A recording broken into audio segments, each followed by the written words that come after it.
네, 수험생 여러분 안녕하세요. 메가공무원에서 행정학을 가르치는 홍철곤입니다. 자, 여러분들이 많이 기다리셨을 2025년도 기출분석 수업에 대한 오리엔테이션 간단하게 좀 드려볼게요. 자, 이 기출문제집이 지금 출간이 되었고요. 화사한 녹색 표지, 이제 기출문제집의 시그니처 색상이죠. 이번엔 좀 디자인에도 좀 신경을 썼고 화사한 기본으로 공부를 잘 해주셨으면 좋겠고, 우리 요 기출문제집이 지금 출간이 되었는데 여러분들 요 2025년도 대비 기출문제집에는 총 1,700제가 수록이 되어 있습니다. 총 1,700제가 수록이 되어 있는데, 자, 항상 이제 여러분들 공부를 하실 때든 뭐를 하시든지 간에 우선순위를 정하는 게 제일 중요해요.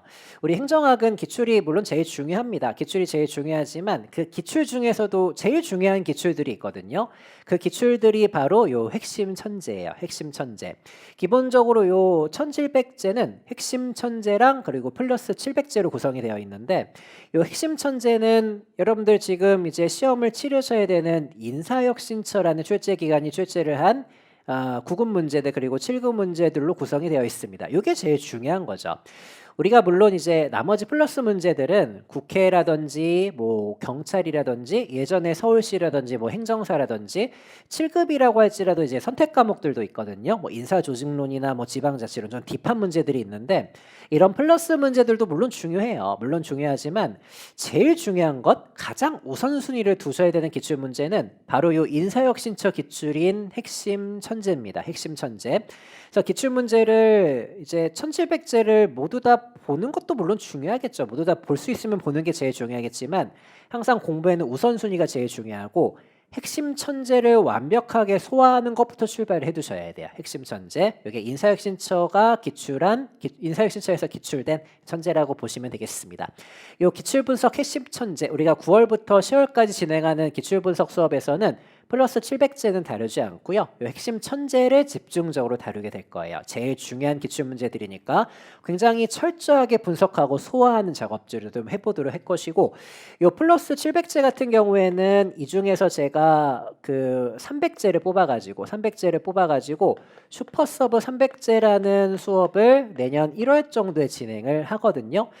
그래서 우리가 이제 만약에 9급 수험을 준비하시는 분들이시라면 천재는 당연히 숙달을 하셔야 되고, 플러스 700제를 다 보시기가 어려우시다면 요 300제 정도는 좀 확인을 해두시면 좋을 것 같습니다. 그래서 9급 기준으로는 이 기출문제집에서는 1,300제 정도는 소화를 좀 하자라는 그런 생각을 하시면 좋겠고요.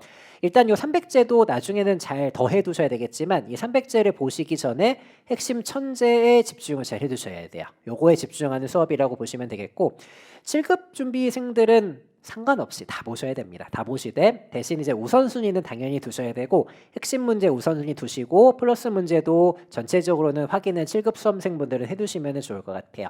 9급 준비하시는 분들은 천재 그리고 나중에 300제 더한다 이렇게 생각해 두시면 되겠죠. 어쨌든 기출문제집에는 총 1,700제가 수록이 되어 있지만 우선순위가 중요하고 여러분들이 에너지를 쏟아야 되는 부분들이 분명히 있기 때문에 이 천재에 집중하는 수업을 먼저 우리가 9월에 진행한다라고 보시면 되겠습니다. 자, 이건 일종의 어떤 그 수업에서 다루는 범위라고 보시면 되겠고요. 범위에 대한 안내라고 보시면 되고, 이제 어떻게 기출 수업을 진행할 것인가. 여러분들 우리 기출은 사실 공식적인 데이터잖아요. 기출문제 안 풀고 시험장에 가는 사람들은 없어요. 똑같은 데이터를 가지고 여러분들이 공부를 한단 말이에요. 기출문제라는 똑같은 데이터를 가지고.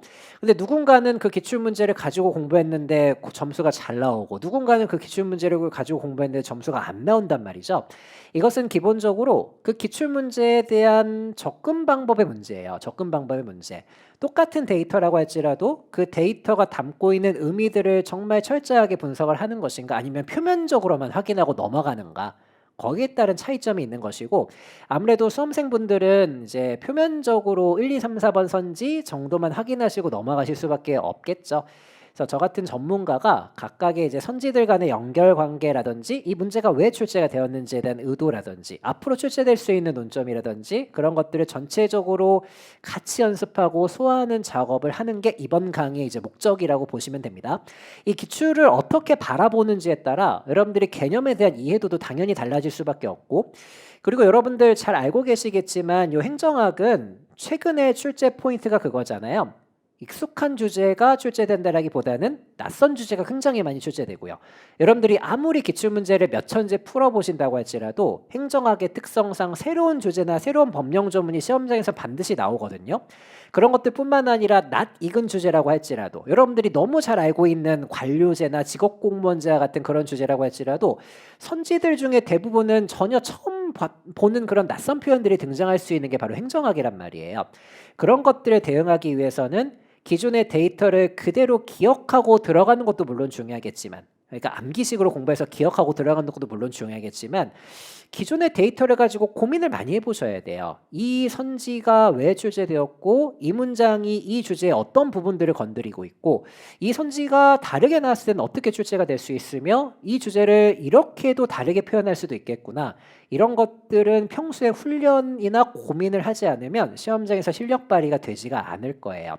저는 그런 부분에 집중해서 기출문제를 입체적으로 바라보게 만들 겁니다. 여러분들이 시험장에서 낯익은 주제가 새롭게 나왔을 때, 낯선 주제가 갑자기 등장했을 때, 또는 빈출되는 주제가 그대로 등장했을 때 마찬가지로 막힘없이 풀어낼 수 있고 고민을 할 수 있는 그런 사람으로 만들어 드리는 게 이제 기출분석 수업의 목적이라고 보시면 됩니다.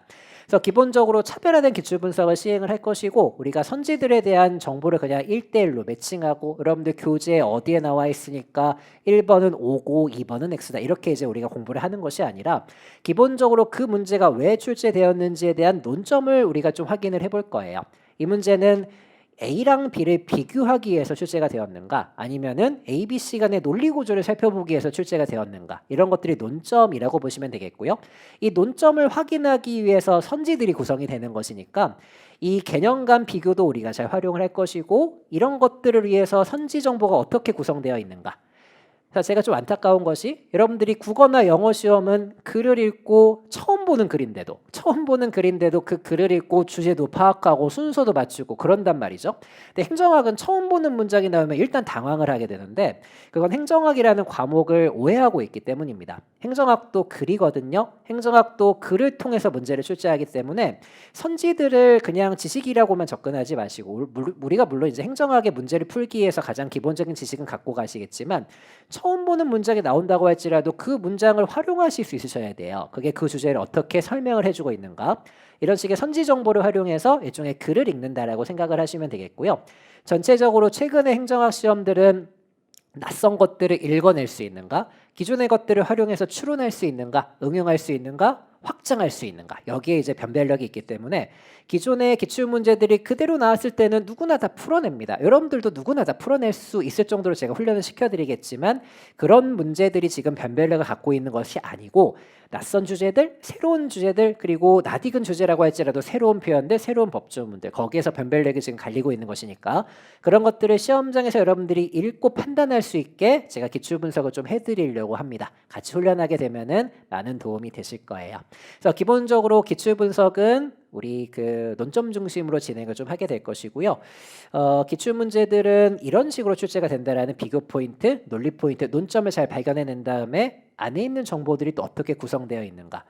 기존의 기출 논점은 이렇다면 앞으로는 이렇게도 변형될 수 있겠고 여기까지 나왔기 때문에 이렇게도 예상이 될 수 있겠다. 이런 것들 모두 다 제가 문제별로 꼼꼼하게 다뤄드리도록 하겠습니다.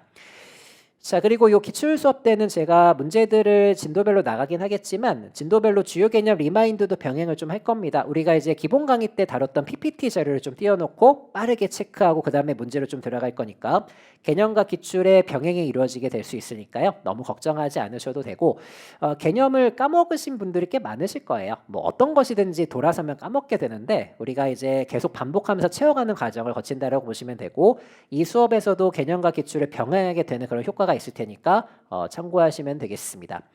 자 그리고 제가 카페를 통해서도 말씀은 좀 드렸습니다만 우리가 이 기출 수업은 예습이 필요합니다. 기출 문제들 진도별로 핵심 문제들은 풀어오시고 수업을 들으시는 게 좋아요. 그래서 제가 진도는 그때그때 말씀드릴 것이고 대략적으로 하루에 핵심 문제 50문제 정도씩 나간다라고 보시면 돼요.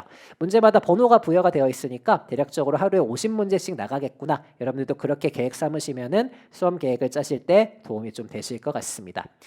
자 그러면 구체적인 내용들이나 실제 수업에서 다뤄야 될 내용들은 또 수업 시간에 구체적으로 말씀을 드리도록 하겠고요.